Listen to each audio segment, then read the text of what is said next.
Good afternoon. Welcome to the People's Law School, sponsored and presented by the Iowa State Bar Association and co-sponsored by the Polk County Bar Association. My name is Emily Chafa. I currently serve as the chair of the Iowa State Bar Association's Diversity and Inclusiveness Committee. And I'm very honored to be part of this distinguished panel this afternoon and happy to present this information to all of you. We're celebrating and commemorating the 155th anniversary of the 14th Amendment and its legacy. The 14th Amendment is often called a transformation of the United States government and Constitution, also, as we say here, the second founding.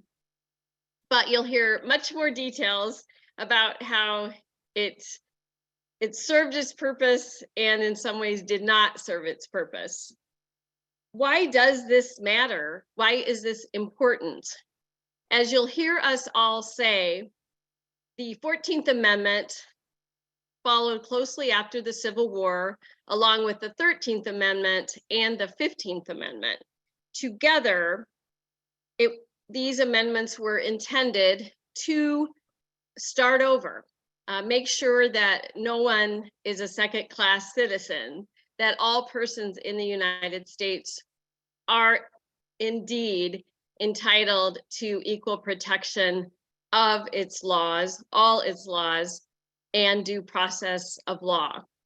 But without further ado, I'm very proud to introduce Henry Hamilton, Iowa State Bar Association President, who will continue on from here. Thank you, Henry.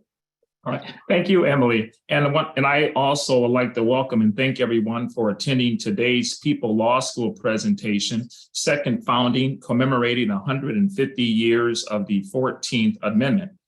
The Iowa State Bar Association Public Law School provides free educational events where members of the public can find answers to life's legal questions. Speakers have presented on a variety of issues impacting Iowans, including the basics of wills and trusts, buying and selling a home, setting up guardianships and conservatorships, modifying child custody and visitation decrees. You may contact the People's Law School at peopleslawschool@iowabar.org.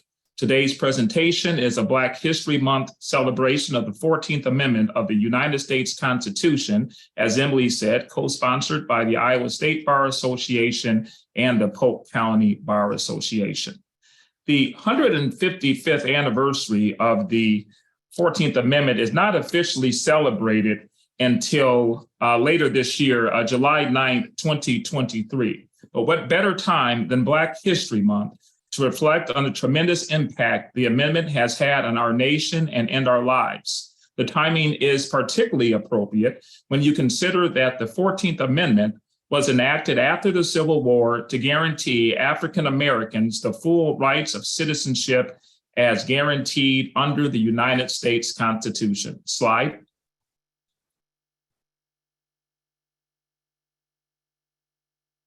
The 14th Amendment effectively overrode the Dred Scott decision and firmly established the concept of birthright citizenship, due process, and equal protections for all persons. The 14th Amendment has served as the basis for such landmark decisions as Brown versus Board of Education, declaring separate but equal unconstitutional, Shelley versus Kramer, outlawing race-based restrictive covenants in housing, Smith versus Allwright, precluding white-only primary elections, and Loving versus Virginia, prohibiting bans on interracial marriage, just to name a few.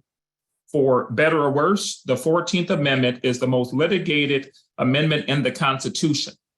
It is the first resort of individuals asserting that they too are deserving of the rights and protections enjoyed by all other citizens or persons. Consequently, the 14th Amendment has been used to secure the rights of women, immigrants, members of the LGBTQ community, individuals with disabilities, and many others. For soon to be 155 years, the 14th Amendment has been the vessel through which America's highest promises of life, liberty, and the pursuit of happiness, as enunciated in the Declaration of Independence, has been delivered to untold millions. The road has not always been easy, but the journey has been fruitful.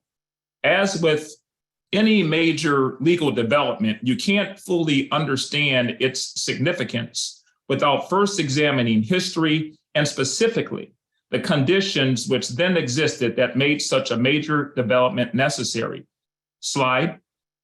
So let's first examine the English and American development of this idea of individual rights guaranteed by the government and protected from infringement by the government. Rights today, which many take for granted.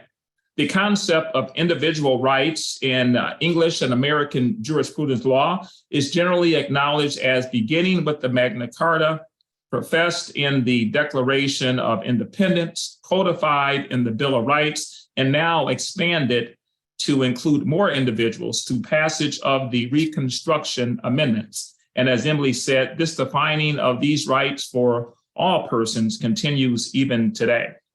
So where did this begin? So King John was the King of England and was not a very kind king.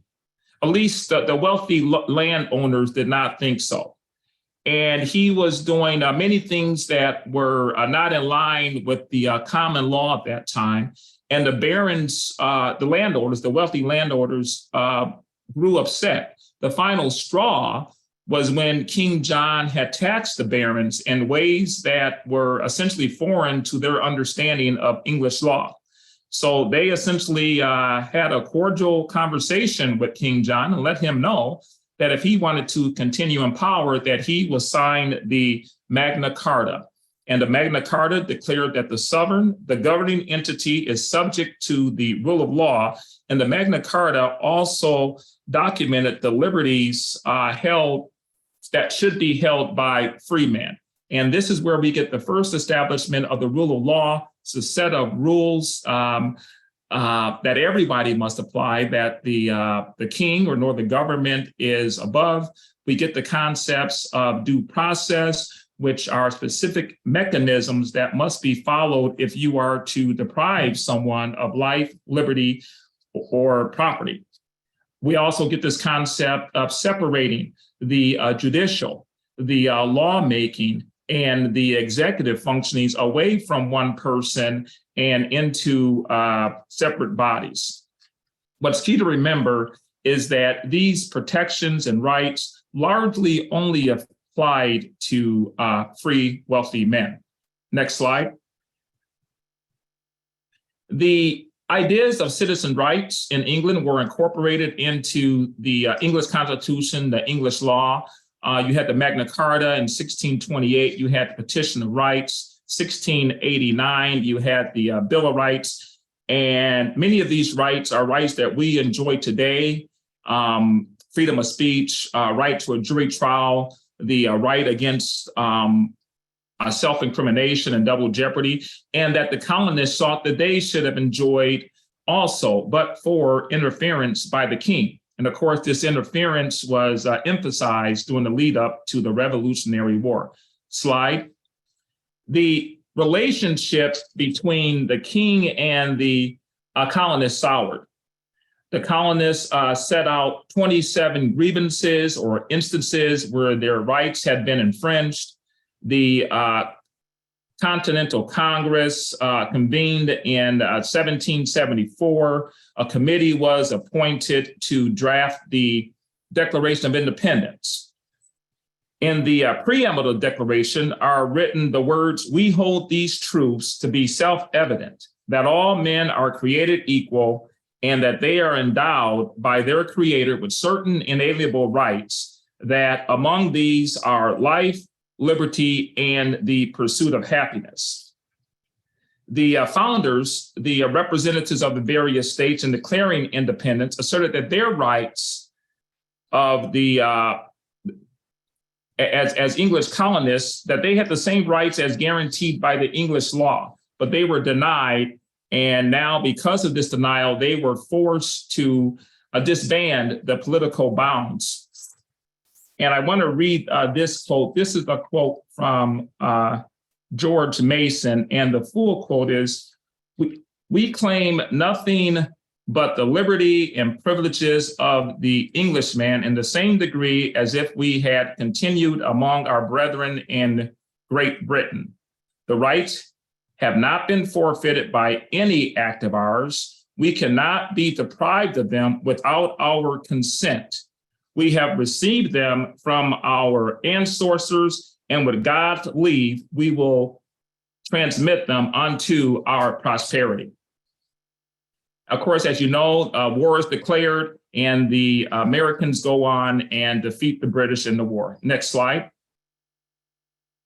The Constitution is passed. The U.S. Constitution was adopted in 1787 with the signature of the Constitutional Convention delegates. The Constitution as passed was brilliant, but not perfect.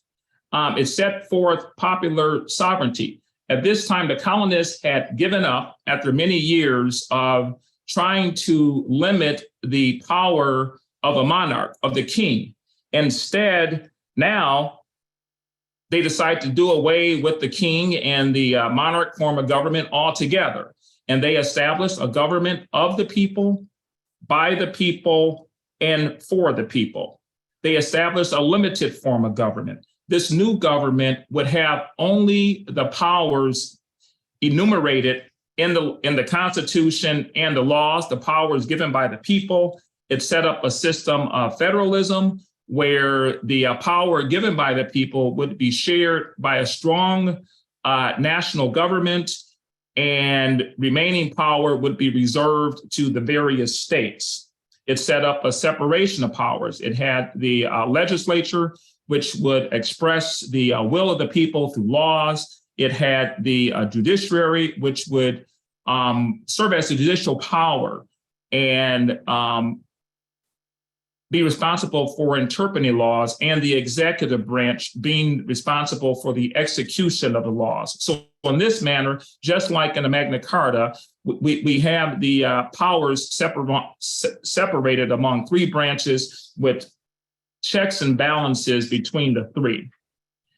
The convention approves the Constitution. It is sent for ratification. Next slide. It is sent to the states whom have just having fought a war against a tyrant who interfered with the rights presumably protected by the Magna Carta, the English Bill of Rights, and the Petition of Rights. And so they were hesitant to ratify a constitution that did not guarantee interferences from this new powerful government. The hesitancy to ratify the Constitution unless there was insurance that this new government would not trample the rights of the mostly free, wealthy man it was meant to protect. And so this is where we get the right to a speedy trial, the freedom of speech, the freedom of a religion, the Second Amendment right to keep and bear arms, the freedom from unlawful search and seizure, freedom from cruel and unusual punishment, and also the guarantees of a due process. And along with due process, is later interpreted that the equal protection of the law is part of due process. Next slide. But herein lies the great paradox. So you have the Englishmen and the wealthy landowners, and they envision a life where they're free of restrictions, free to use their God-given talents to their full potential, and they're proud of this. In fact, they laid their lives on the line for these principles. Everyone equal under the law. The great paradox is this. Although the Constitution sets up this great system of government, a system of government that still exists today, the great paradox is not everyone benefited from the promises. The Constitution, as adopted and ratified, still contains the 3/5 compromise, where African Americans were counted as 1/3 in the for representative purposes. Article 1, Section 9, Clause 1, Congress still refused to stop the deportation of slaves for another 20 years until 1808. We also have the Fugitive Slave Clause, where a person that was an enslaved individual, whether or not he or she reached a free state, the citizens of that state were still under an obligation to return that enslaved person back to his or her alleged owner, to the extent you can actually own a person. So this is where we see one of the earliest policies of family separation, son and daughter torn from mother and father, never to be seen again, families separated, brutal beatings, minimum supplies of food and shelter. And this is no small matter. In some southern cities, more than approximately half of the individuals in these cities were enslaved persons. In fact, 1/5 of the population within the 13 colonies were enslaved individuals. These products, such as tobacco, it was hard work and labor intensive. And it was the mainstay of the Southern economy, and they needed this free labor to make it profitable. So as you can see, the Constitution as written, although it declared that we are all entitled to due process and equal rights, clearly 1/5 of the population did not benefit from these promises. Next slide. So we get to the Dred Scott decision. Dred Scott is a enslaved person. His owners take him to a variety of places, including the free state of Iowa, the free state of Minnesota. And then after many years, he's returned back to Missouri, and he's declared an enslaved person. Well, he sues for his freedom. He says, I'm no longer a slave. I've been living as a free person for all these years. And in the Dred Scott decision, Justice Taney writes, we think Negroes are not included and were not intended to be included under the word citizens in the Constitution, and can therefore claim none of the rights and privileges which that instrument provides for and secures to the citizens of the United States. This is an expansive ruling that inflames tensions. The South celebrated the decision, while the Northerners conspired not to enforce the Dred Scott decision and to prepare for war. The words in the Constitution seldom change, and indeed they've only changed through constitutional amendments, which has only occurred 27 times since the Constitution was ratified. But what can change is the application of the words to our changing society. The application of these words can extend the nation's promises of equality and dignity to today's populations and future populations. Fortunately, our founders put forth a document that is resilient enough to accommodate changes they could not have possibly foreseen. Next slide. One of the earliest changes was necessitated by the Dred Scott decision and completion of the Civil War and the end of slavery. As you know, the North successfully fought the Civil War. Slavery was ended. We passed the 13th Amendment, which ended slavery. As you know, the first thing you need to do is to outlaw slavery. The Emancipation Proclamation did not declare that all of the enslaved persons were free, but rather all the enslaved persons in the states which succeeded and waged war against the Union were free. So the end of slavery was actually accomplished through the 13th Amendment, which provided that neither slavery nor involuntary servitude, except as punishment for crime, whereof the party shall have been duly convicted, shall exist within the United States in any place subject to its jurisdiction. The major challenge, though, was integrating the millions of formerly enslaved African Americans into the social, political, and economic life of this great country. Just because you're free and not enslaved does not mean you're a citizen. Do you have the right to vote? Can you testify on your own behalf? Can you own property? Can you be on a jury? Can you be educated? Can you engage in a capitalistic society when your wages have been stolen? African Americans continue to be denied the rights of citizenship through the nation.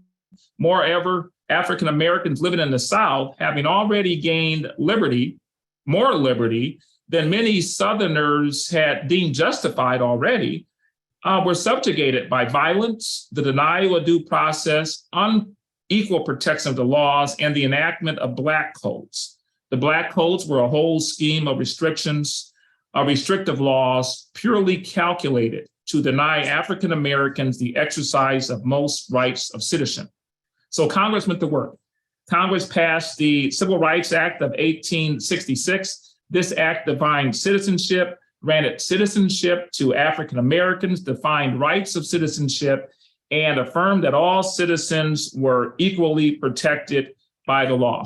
But this was the congressional statute. And as we say, Congress giveth and Congress taketh away. So what was necessary was a constitutional amendment. The 14th Amendment was an attempt to answer this question once and for all. The amendment cleared the Senate on June 8th and the House on June 13th, and it was ratified by 3/4 of the state legislators by July 28, 1868. The Citizenship Clause declared that everyone born on American soil is a citizen of the United States, regardless of race, color, parental origin. The decision overturned, this amendment overturned the Dred Scott decision and ended a decade-long debate about whether the free African Americans were African American citizens. Finally, African Americans born on American soil could begin to experience the promises of this great new experience. Well, that was the intent, at least. Now, with more of the story, I'll turn it back over to Emily.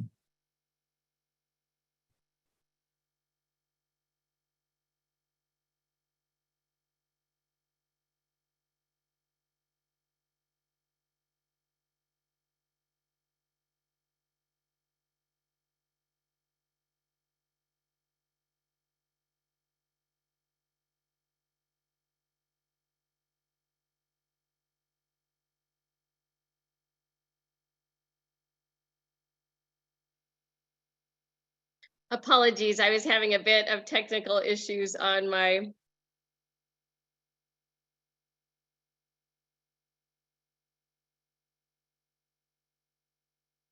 moving the slides as well as unmuting and turning my camera back on. So apologies, hope you all enjoyed your brief break.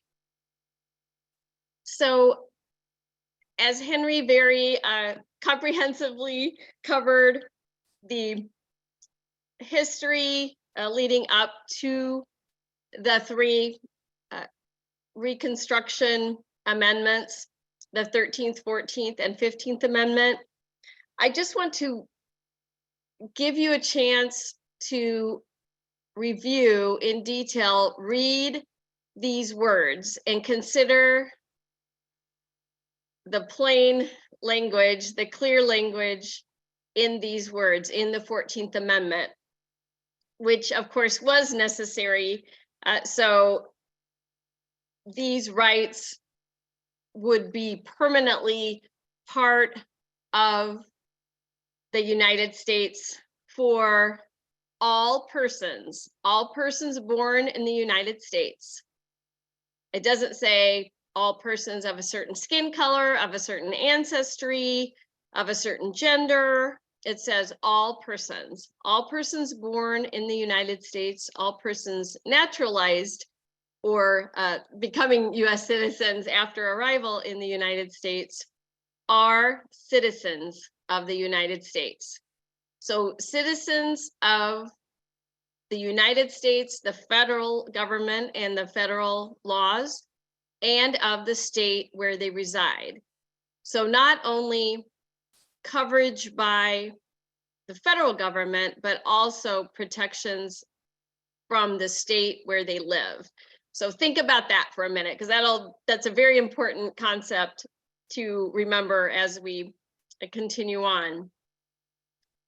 This constitutional amendment also clearly says no state shall make or enforce any law that will abridge any privileges or immunities of these citizens who are all persons born or naturalized in the United States, nor shall any state deprive any person, not specific to skin color, gender, ancestry, any other condition, of life, liberty, or property without due process of law. This Section 1 of the 14th Amendment also says, no state shall deny any person within its jurisdiction, which means any person within that state, the equal protection of the laws. So remember and consider that plain language of the first section of the 14th Amendment as we continue. This just briefly states, remember, this is after the Civil War, and there were conditions on the former Confederate states being readmitted to the United States. So this was I'd say, we talk about a carrot and a stick. This was the stick along with the carrot. In order for the Confederate states to be readmitted to the Union, they had to make sure that they indeed followed the 14th Amendment. And if they didn't, they would lose some of their representatives in Congress. And that it also made it clear that a person could not be a senator or representative in Congress or hold any office if they were involved in the insurrection or rebellion, unless that insurrection or rebellion was removed by Congress. So in other words, the former Confederates were not allowed to serve in any office, elected or appointed office, unless they agreed to become part of the Union. This section applies to the public debt of the United States. And then Section 5, this last section also appears in the 13th and the 15th Amendment. These three amendments gave Congress the power to enforce these amendments in case a state or many states decided not to enforce these provisions: equal protection, due process, and assuring every person born or naturalized in the United States the equal protection, privileges, and immunities of its laws. So what does it say? We just reviewed that plain language. What does it mean? It should mean what it says, which is all persons born in the United States are citizens of the United States and of the state where they live. No state, including the former Confederate states, which when they were readmitted to the Union or came back to the United States, shall make or enforce any law that treats anyone unequally, is another way to say abridges the privileges or immunities of all people born or naturalized in the United States. It also clearly says no state shall deprive, may or can, is another way of saying shall, deprive any person of life, liberty, or property without due process of law. That means the law and the processes of criminal courts, civil courts, apply equally to all persons. That's what it says. Now, is that what it meant? Is that how this language was interpreted by the courts during the Reconstruction period? It also says clearly, no state can deny any person the equal protections of the laws. That means a formerly enslaved person is entitled to the same equal protection of the laws as the person who formerly claimed ownership. That's really what it says. Now, is that what it means? Is that how it was interpreted during the Reconstruction period, soon after the passage, ratification of the 14th Amendment? So, I mean, the easiest way to think of the meaning of the 14th Amendment, especially Section 1, that there are no second-class citizens in the United States. All persons are entitled to equal protection of the law. All persons are entitled to due process. All persons are entitled to the same privileges and immunities. That's what it says, and that's what it should mean. So what really happened? How was the 14th Amendment interpreted during the period of Reconstruction? And I guess this time period, we're starting loosely with the end of the Civil War, the 13th Amendment, then the 14th Amendment, then the 15th Amendment. All of this happened, of course, between 1865 and 1870. First, the Freedmen's Bureau was established, which did incredible work for the few years it existed to indeed bring these privileges and immunities and equal protection, some level of due process to the recently freed people. A number of military orders by the War Department, who were really controlling the former Confederate states for the first few years after the Civil War, made incredible progress towards the plain language and the intent, fulfilling the intent of the 14th Amendment. President Andrew Johnson, who took office after President Lincoln's assassination, interpreted the 14th Amendment differently and took away many of the rights that the military orders and the Freedmen's Bureau gave. What the federal government giveth, as Henry said a few minutes ago, it can also sometimes take away.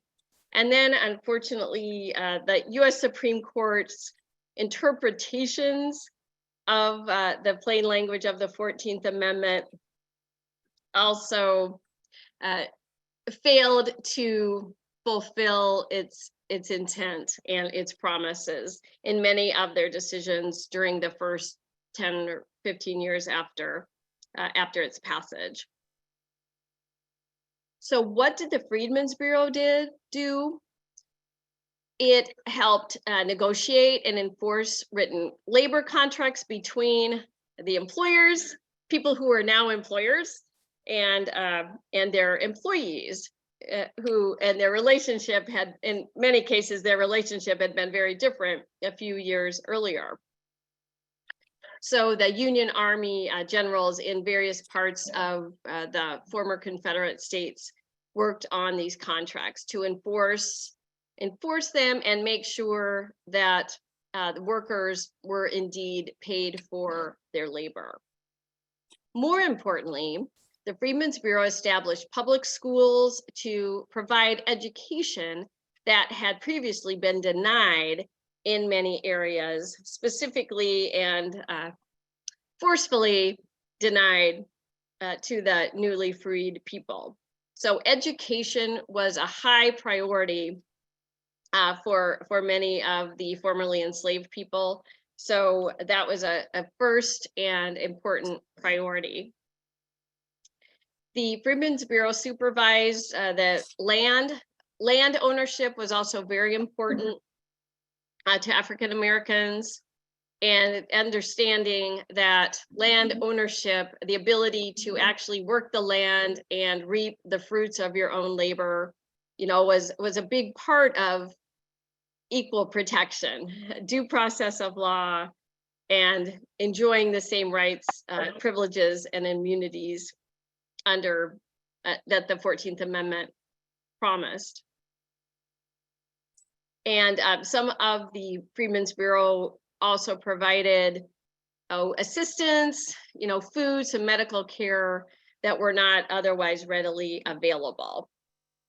But unfortunately, the Freedmen's Bureau was abolished in 1872. So it did incredibly good work for several years, especially establishing those schools, establishing the basic employer-employment relationships, and in many cases, granting land ownership and housing to the newly freed people, and then others took some of that land away.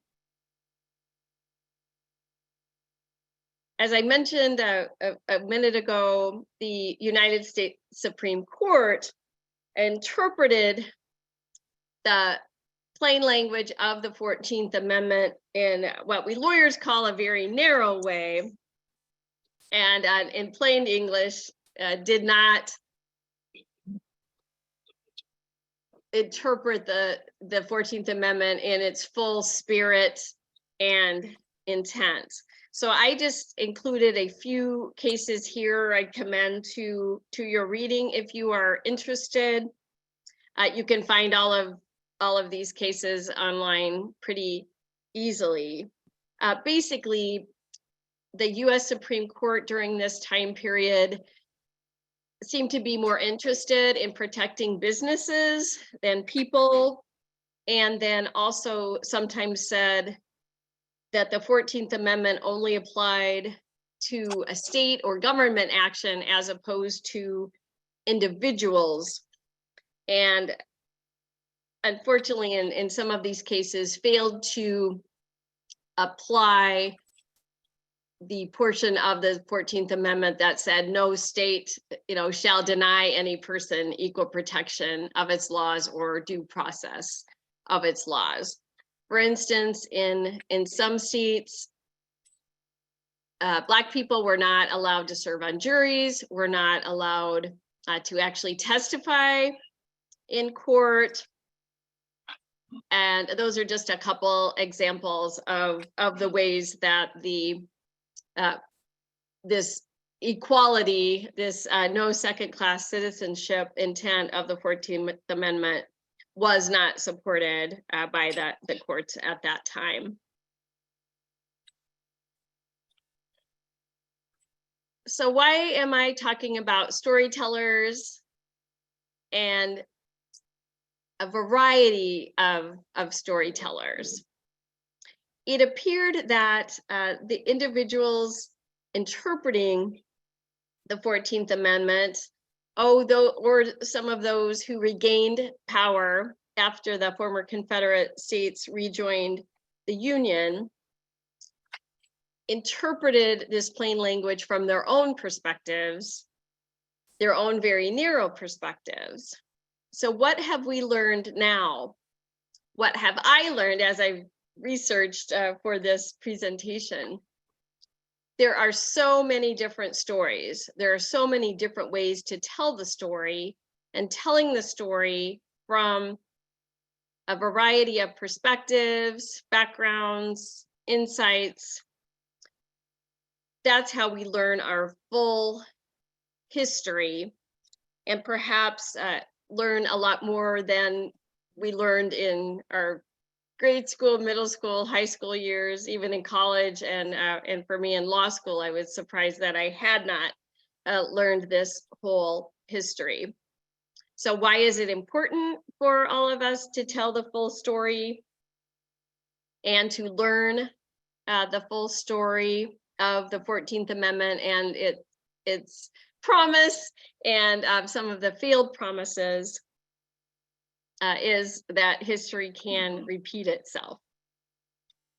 I guess what I will say is the good news, after I've told you lots of bad news, amazingly, the beginning of Reconstruction, a number of African Americans held office in 2 senators, US senators, a number of representatives in Congress, held a large number of elected offices in state legislatures. So fortunately, we're able to pass a number of laws establishing public education, for example, and establishing many state laws that did indeed fulfill the intent and the spirit of the 14th Amendment, giving due process and equal protection. So that's the good news of some of the first few years, or what we call the Reconstruction years of the 14th Amendment. So these are some of the legacies of the first year. As I'd mentioned, education, property ownership, land ownership, housing, voting. Of course, African Americans were allowed to vote and were able to elect people who would, to state and, as I mentioned, federal office, who would fulfill the promise of the 14th Amendment. However, others, some of the courts at the time did not interpret the plain language of the 14th Amendment the same way. So you'll receive these slides at the end after the presentation. So here I just offer a number of books, some other sites, and as I just mentioned, feel free to access those early Supreme Court cases if you indeed want to learn the full story and want to hear the whole story. And now I will turn it over to Tim Gartin to continue on with our chronological journey. Great. Well, thank you very much. I want to say thank you to the People's Law School for putting this together. This is a great opportunity to tell a story. And that was really a terrific presentation by both Henry and Emily. The framers didn't make this stuff up. They had an intellectual framework in which to write the Constitution, and fascinating job talking about Reconstruction, Emily. That's an area that probably most people don't know much about, and it's a rich area of our country's history. So in the time that we have left, I'm going to take us from Plessy versus Ferguson to Brown versus Board of Education. But before I do, I can't talk about this without talking about Iowa's very famous Clark versus Board of Education, Board of Directors. And if you don't know the story, real quickly, 1867, the year before the 14th Amendment was even ratified, we had the Iowa Supreme Court making a decision that said that Susan Clark, who was Black, could not be denied entrance into an elementary school in Muscatine.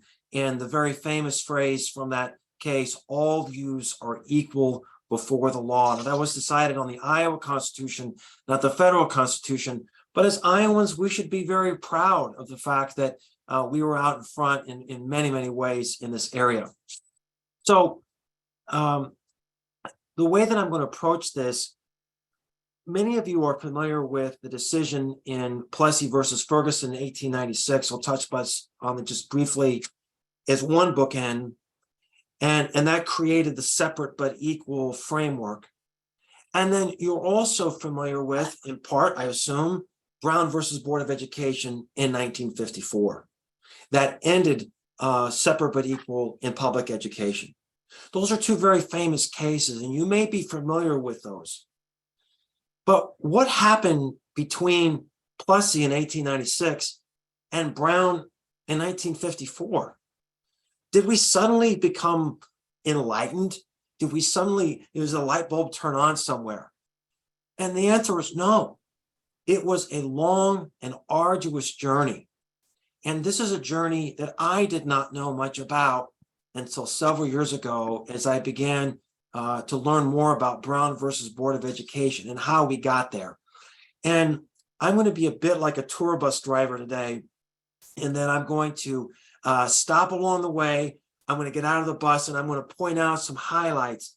But I hope, and really with all this material that you're hearing today, that this is just whetting your appetite. This isn't a box checked. My hope is that you will be inspired to do more study on your own, because there's so much to learn. So let's begin a little bit with just a few words about Plessy versus Ferguson. This is a case about a man who was on a railway, Homer Plessy, in New Orleans. And I don't have the margin to go through all the details. The details are in my outline, pages 4 and 5. But this is where the court upheld this concept of separate but equal. We had separate rail cars, and the court said, look, if they're separate, then we're going to consider them okay. They're going to be all right. Justice Harlan issued a dissent in Plessy versus Ferguson. It still gives me the chills today. And it's in Justice Harlan's dissent where we first hear this phrase, a colorblind constitution. I'm going to read a little bit of this from page 5 of my outline. Our Constitution is colorblind and neither knows nor tolerates classes among citizens. In respect of civil rights, all citizens are equal before the law. The humblest is the peer of the most powerful. Now, obviously, there is a tension. There is a sense in which this is very aspirational, and we know in another sense that our system has not lived up to this aspiration, but is our goal to help it move towards that. And that was the law of the land then that created this climate of lynchings that suppressed this effort. And we think of these as the Jim Crow laws that Emily did a very fine job of discussing. And one of the concepts that we need to explain is the idea of de jure segregation and de facto segregation. So what Plessy put in place was a system of de jure segregation. That means segregation that was enforced by the legal system. De facto segregation is segregation in fact. And so that's the legacy of Plessy. Well, what happened then after Plessy? Now, there are a lot of details that I'm going to leave out, but I'm going to highlight a couple of the key points. The first major case came in 1938, a long time after Plessy, in state of Missouri, XL Gaines versus Canada. And Lloyd Gaines was a qualified Black student who wanted to seek admission into the University of Missouri School of Law. But there was no opportunity for him. He was denied admission. And so what the state of Missouri said, we'll pay for your opportunity to attend school somewhere else. And the United Supreme Court said that the state of Missouri could not provide legal education for whites only, but they left the separate but equal law in place. And then in 1944, you have the very famous case of Karamazov versus the United States, where Japanese Americans were placed in internment camps. And while at this point, we look back on that with despair, the court did something very important, and that is where they first introduced the concept of strict scrutiny regarding racial restrictions.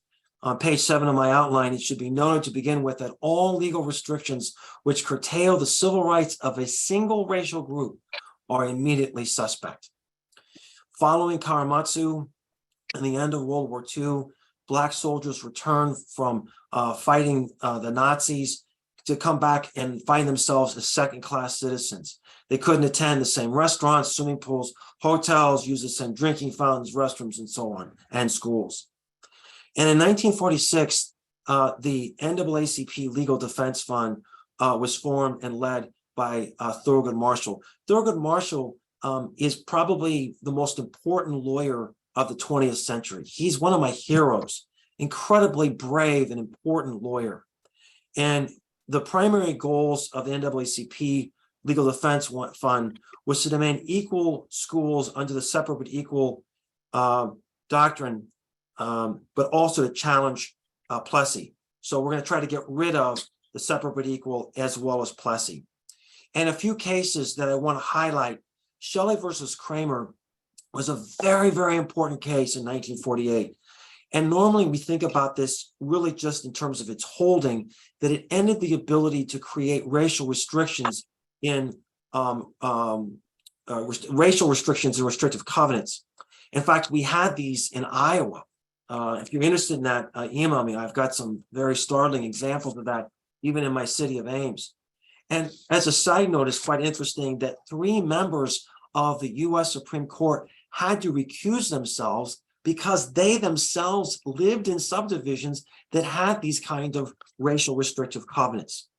But I want to point out this amazing quote on page 8 of my material in striking down these racial restrictive covenants, that all persons, whether colored or white, listen to this beautiful language, shall stand equal before the laws of the United States, and in regard to the colored race, for those for whose protections the amendments was primarily designed, that no discrimination shall be made against them by law because of their color. And listen to this quote: equal protection of the laws is not achieved through indiscriminate imposition of inequalities. We'll come back to that language in a moment. But you can see the progress that's being made. You can feel the momentum that's building as we move closer and closer towards the segregation in public schools. Two more cases I want to highlight here. Both came down on the same day, June 5th, 1950. Sweat versus Painter is a case where Sweat was admitted to admission in the University of Texas Law School, but again, was denied because he was Black. The University of Texas didn't have law schools for Black students, so they quickly, in light of the Gaines case, wanted to quickly put together a Black law school. And he said, no, I'm not doing that because it's not going to be considered the same. And very important decision, the court held that equal protections of the laws is not achieved through indiscriminate imposition of inequalities. Again, quoting Shelley versus Kramer, and held that would not be an acceptable arrangement for Sweat. And then the same day, again, we had McLaurin versus Oklahoma State Regents. And this is another education case. And in McLaurin, this was a graduate student who was treated absolutely horribly at the University of Oklahoma, and he challenged his treatment. And some of the language is on page 11 of my materials. And listen to some of this. It may be argued that the appellant will be in no better position when these restrictions are removed. So that, again, would be moving back to a de facto segregation. For he may still be set apart by his fellow students. This, we think, irrelevant. There is a vast difference, and I love this language, a constitutional difference between restrictions imposed by the state, which prohibit the intellectual commingling of students, and the refusal of individuals to commingle with the state presents no such bar. Wow, this is amazing language. And the court struck down these ridiculous things that were these distinctions that Mr. McLaurin had to face. And that brings us then to Brown versus Board of Education. There's so much to say about Brown, but a couple of things that I think are important to note. First of all, there were 5 cases that were gathered together, and we know Brown versus Board of Education because of that one case, but just know that there were several other cases that were combined, consolidated into this decision. And in Brown versus Board of Education, it was Linda Brown who was denied the opportunity to attend a white school that was only a few blocks away from her home. And it's an interesting choice from Thurgood Marshall, because the schools in Topeka, Kansas were relatively of equal value.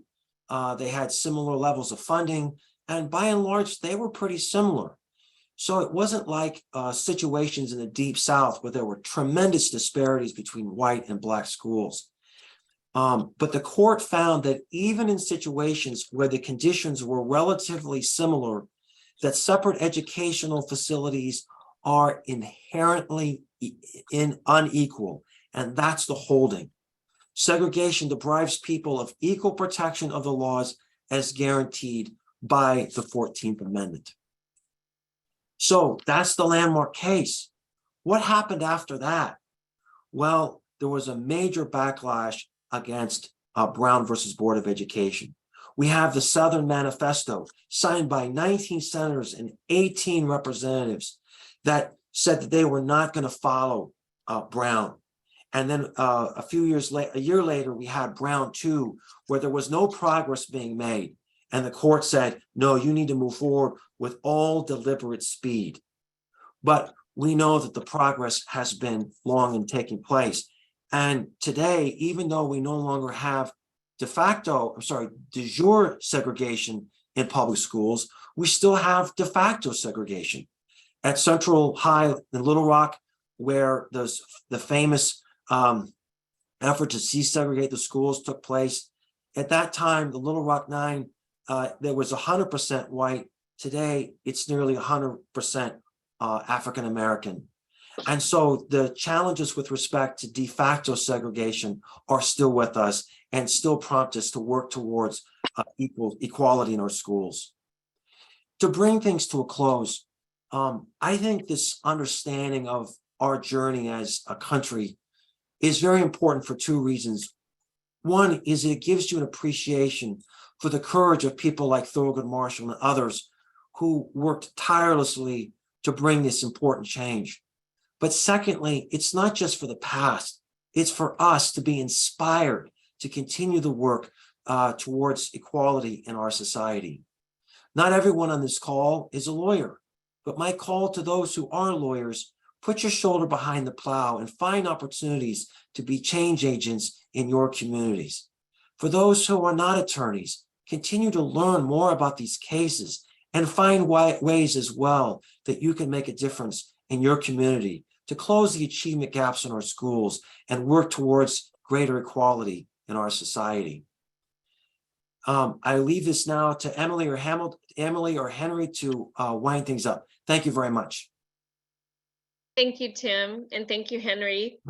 First of all, we cannot leave today without offering our sincere gratitude, many thanks to Sonia Diner, who organized, handled logistics for this program, and Virginia Sipes, who did a lot of the initial planning and publicizing, and also great assistance with this program. So we couldn't have done it without Sonia and Virginia.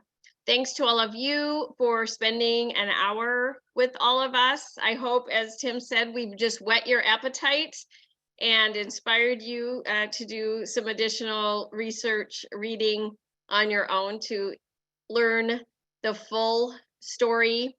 As those of you who are lawyers know, we just barely touched the surface of the impact of the 14th Amendment. As Henry initially said, since it's Black History Month and now in February, we're focusing mostly on the 14th Amendment and its impact on African Americans, but additional programs will be forthcoming covering the rest of the chronology and the other more recent impacts of the 14th Amendment. So many thanks to all of you.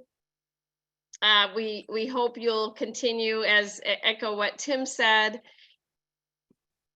do what you can in your own communities, continue to learn, to read, to consider the importance of this important constitutional amendment and its impact on your day-to-day lives, the day-to-day lives of others. Any last words you want to offer, President Hamilton?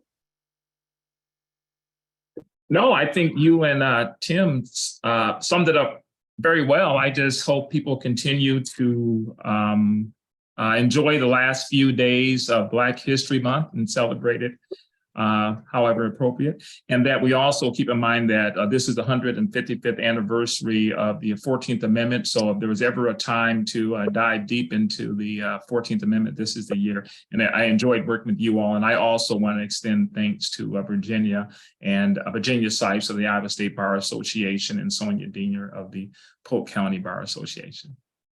Great. Thank you all. Enjoy the rest of your day.